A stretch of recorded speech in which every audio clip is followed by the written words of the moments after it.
નમસ્તે વિદ્યાર્થી મિત્રો. ધોરણ 10ના ગુજરાતી મીડિયમ ઇંગ્લિશ સબ્જેક્ટમાં હું મહેન્દ્ર પંચાલ સર ફરી એકવાર તમારા સૌનું હાર્દિક સ્વાગત કરું છું.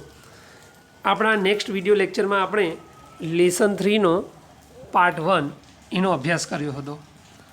આજે આપણે આપણા સેકન્ડ પાર્ટની અંદર આ લેસનને આગળ વધારવાનો છે. આપણે પેજ નંબર 29નો જે છેલ્લી લાઇનનો છેલ્લો પ્રશ્ન છે ત્યાંથી સ્ટાર્ટ કરવાનો છે.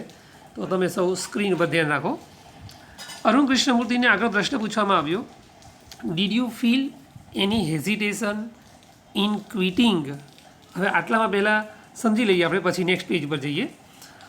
હેઝિટેશન એટલે અચકાટ અને ક્વિટિંગ એટલે છોડીને ચાલ્યા જવું. શું તમને છોડીને ચાલ્યા જવામાં કોઈ અચકાટ થયો હતો? હવે શું છોડીને ચાલ્યા જવાની વાત છે એ આપણે વિદ્યાર્થી મિત્રો એના પછીના પેજ ઉપર જોઈએ.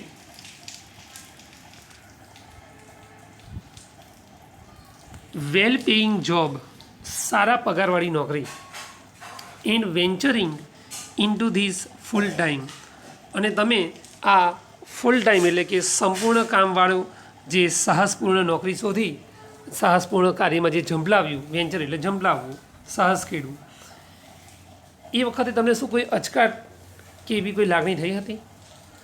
Vote were the options you weighed before you arrived at your decision?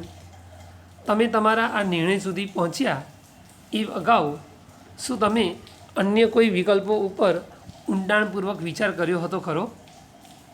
આવો પ્રશ્ન તેમને પૂછવામાં આવ્યો. તેના જવાબમાં અરુણ કૃષ્ણમૂર્તિ શું કહે છે જુઓ. It is always good to decide in favour of what you really love to do. તમે જેને ખરેખર ચાહતા હોય તેની તરફેણમાં, તેના પક્ષમાં કંઈ પણ ડિસાઇડ એટલે કે નક્કી કરવું તે હંમેશા સારી બાબત છે. ત્યાર પછી તેમણે આગળ કહ્યું, I quit my job at Google. મેં ગૂગલ ખાતેની મારી નોકરી છોડી દીધી. But I still keep in touch with my friends there. પણ હજી પણ ત્યાં જે મારા મિત્રો છે એના હું સંપર્કમાં છું. એટલે કે મેં તેમની સાથે કોન્ટેક્ટ તોડી નથી નાખ્યો, માત્ર નોકરી છોડી છે. So only my duties at Google have come to an end. તેથી એવું કહી શકાય કે માત્ર ગૂગલ ખાતેની મારી ડ્યુટીઝ એટલે કે નોકરીની જે ફરજ હતી તેમાં જ અંત આવ્યો છે, એટલે કે તેનું જ સમાપન થયું છે. Not my emotional bond. હું ત્યાં હજી પણ ત્યાંના લોકો સાથે, મારા મિત્રો સાથે, અન્ય કર્મચારીઓ સાથે ઇમોશનલ બોન્ડ એટલે લાગણીશીલ સંબંધથી જોડાયેલો છું. બીજા પેરેગ્રાફમાં તેમણે પોતાના જવાબને આગળ વધાર્યો. તે કહે છે, I understood that I had to leave the job at that minute in 2010. તેઓ પોતે કહે છે કે 2010ની સાલમાં મને તે વાત સમજાઈ ગઈ હતી કે મારે મારી નોકરી છોડવી પડશે. Or else I would never be daring enough to do સો. નહીંતર હું પછી ક્યારેય આટલું પૂરતું સાહસ કરી શક્યો ન હોત. જો એક ક્ષણે મેં મારી નોકરી ન છોડી હોત તો કદાચ ક્યારેય હું આવો સાહસિક નિર્ણય ન લઈ શક્યો હોત. શા માટે એમણે આ સાહસિક નિર્ણય લીધો? એની પાછળનું કારણ શું હતું? તો તેઓ કહે છે, I could not sit back and enjoy life. હું આરામથી બેસી ન શકું અને જીવનની મજા પણ ન માણી શકું. When environmental damage was happening on such a large scale. જ્યારે પર્યાવરણને આટલા મોટા વિશાળ પ્રમાણમાં નુકસાન પહોંચી રહ્યું હોય ત્યારે હું કઈ રીતે મારા જીવનની મજા માણી શકું? I wanted to do something. આગળ કહે છે અરુણ કૃષ્ણમૂર્તિ કે હું કંઈક કરવા ઈચ્છતો હતો, કશુંક કરવા ઈચ્છતો હતો. And that something needed my full attention. અને એ કંઈક કરવા માટે મારે સંપૂર્ણ એકાગ્રતા જરૂરી હતી, એટેન્શન ધ્યાન આપવું જરૂરી હતું. So I left Google for EFI. અને તેથી જ તેમણે કહ્યું કે મેં મારી સંસ્થા EFI માટે ગૂગલની નોકરી છોડી દીધી. લેફ્ટ એટલે છોડી દીધું. તો આ રીતે તેમણે બહુ સુંદર મજાની રીતે સમજાવતા પોતાના ઇન્ટરવ્યૂમાં જવાબ આપ્યો, નોકરી છોડવા પાછળનું કારણ શું હતું તે આપણને જણાવ્યું. હવે ફ્રેન્ડ્સ, આપણે એના પછીનો નીચેનો જે પ્રશ્ન છે અને એનો આન્સર છે એના તરફ નજર રાખીએ. તો એ પ્રશ્ન તરફ હવે તમે ધ્યાન રાખો, જે તમને સ્ક્રીન પર દેખાય છે. What kind of garbage do people throw into water bodies? એમને એવો પ્રશ્ન પૂછવામાં આવ્યો કે લોકો પાણીના જળાશયોમાં કયા કયા પ્રકારનો, કેવા પ્રકારનો કચરો ફેંકે છે. How do you deal with the removal of this garbage once you clean the water body? અને એના રિગાર્ડિંગ અન્ય એક પ્રશ્ન પૂછવામાં આવ્યો કે તમે એક વખત પાણીના જળાશયને ક્લીન એટલે કે સ્વચ્છ કરી નાખો, પછી જે આ બહાર કચરાનો રિમૂવલ એટલે કે નિકાલ કર્યો હોય છે એનું શું કરો છો, કઈ રીતે તમે એની સાથે ડીલ કરો છો, એટલે કે શું એ કચરાનું તમે કરો છો? તો એના જવાબમાં પહેલાં તો એમણે પ્રશ્નનો જવાબ આપતા કીધું કે ભાઈ લોકો કયા કયા પ્રકારનો કચરો ફેંકતા હોય છે. તો આપણે એ જોઈ લઈએ. પોતાના જવાબમાં તે કહે છે everything from a diaper to worn out sleepers.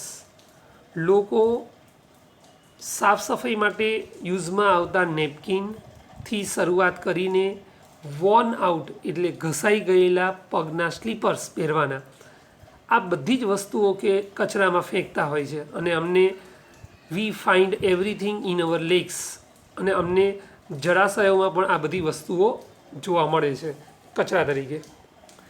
This is so disturbing. અને એટલા માટે જ અરુણ કૃષ્ણમૂર્તિ કહે છે કે આ ખરેખર બહુ ડિસ્ટર્બિંગ એટલે કે હેરાન કરનારી બાબત છે, આપણને પરેશાન કરી દે તેવી બાબત છે.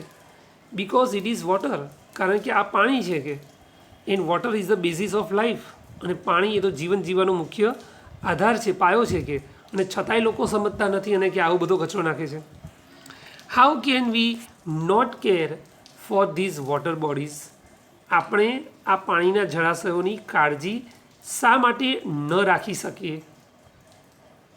વી use this garbage for landfill with no or minimal exposure to the outside environment. હવે એમણે આજે જવાબ આપ્યો છે, પછીના પ્રશ્નનો જવાબ આપ્યો છે. એમને પ્રશ્ન એવો પૂછાયો હતો કે તે બહાર કાઢેલા, દૂર કરેલા કચરાનું શું કરે છે? તો એના જવાબમાં તેમણે કીધું કે અમે આ કચરો જે બહાર કાઢીએ છીએ એનું બીજી કોઈક જગ્યાએ જમીનમાં જ્યાં ખાડા પડી ગયા હોય ત્યાં માટીનું પુરાણ કરવા તરીકે, જમીનના પુરાણ કરવા તરીકે એનો ઉપયોગ કરીએ છીએ. અને એ વખતે અમે એ ધ્યાનમાં રાખીએ છીએ કે એ કચરો બહારના પર્યાવરણમાં એટલે સહેજ પણ દેખાય નહીં, ખુલ્લો ના રહે, ઓર મિનિમલ એક્સપોઝર, અને જો કદાચ ખુલ્લો રાખવો પડે એવી પરિસ્થિતિ રહે તો બહુ ઓછા પ્રમાણમાં ખુલ્લો રહે બહારના પર્યાવરણમાં. એ બાબતનું અમે કે ખાસ ધ્યાન રાખતા હોઈએ છીએ. મિનિમલ એક્સપોઝર એટલે બહુ ઓછામાં ઓછું ખુલ્લું મૂકવું, પ્રદર્શનમાં મૂકવું. વી એન્શ્યોર ધેટ, આગળ તેમણે કહ્યું કે અમે એ બાબતની પણ ચોકસાઈ ખાતરી કરી લઈએ છીએ કે ધ લેક એરિયા એટલે જે આ તળાવનો વિસ્તાર છે, જળાશયનો વિસ્તાર છે તે, એન્ડ વોટર હોલ્ડિંગ એટલે કે જ્યાં પાણીનો સંગ્રહ થાય છે તે વિસ્તાર, આર ફ્રી ઓફ ગાર્બેજ, એ કચરાથી બિલકુલ મુક્ત હોવો જોઈએ. સો ધેટ કે જેથી કરીને બર્ડ્સ એટલે પક્ષીઓ, ફ્રોગ્સ એટલે દેડકાઓ, એન્ડ સ્નેક્સ એટલે કે જળચર સાપ, પાણીમાં રહેતા સાપ, કેન લીવ ઇન પીસ, આ બધા શાંતિથી ત્યાં જળાશયમાં રહી શકે. હવે વિદ્યાર્થી મિત્રો, એમને આગળનો પ્રશ્ન પૂછવામાં આવ્યો જે તમને સ્ક્રીન ઉપર હવે હું લાવી રહ્યો છું.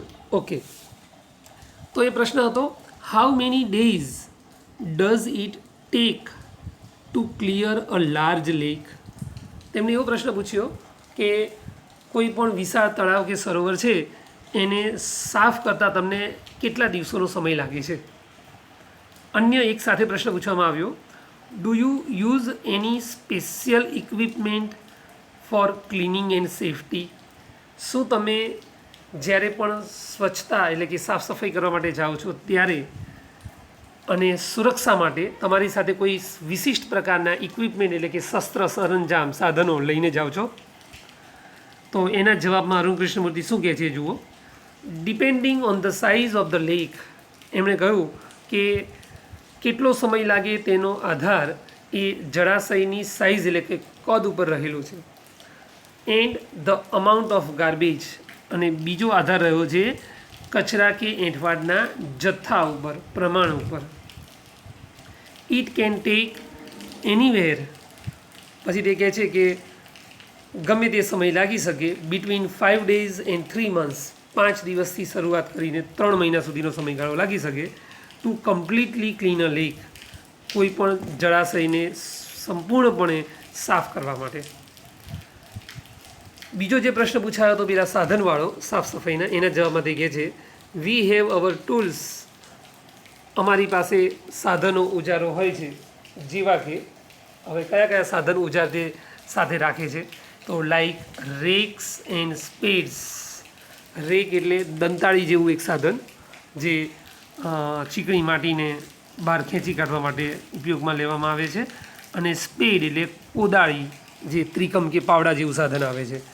એ સાધનોનો અમે કે સાથે સાફ સફાઈ કરવા માટે ઉપયોગ કરતા હોઈએ છીએ, જનરલી લઈ જવા માટે. તો વિદ્યાર્થી મિત્રો, આ રીતે આપણે અહીંયા અટકીએ છીએ આજના આપણા બીજા પાર્ટમાં. હવે જે આપણો ત્રીજો પાર્ટ હશે એમાં આપણે આ લેસનનો આગળનો ભાગ અહીંયાથી કન્ટિન્યુ કરીશું અને લેસનને કમ્પ્લીટ કરીશું. જય શ્રી સ્વામિનારાયણ.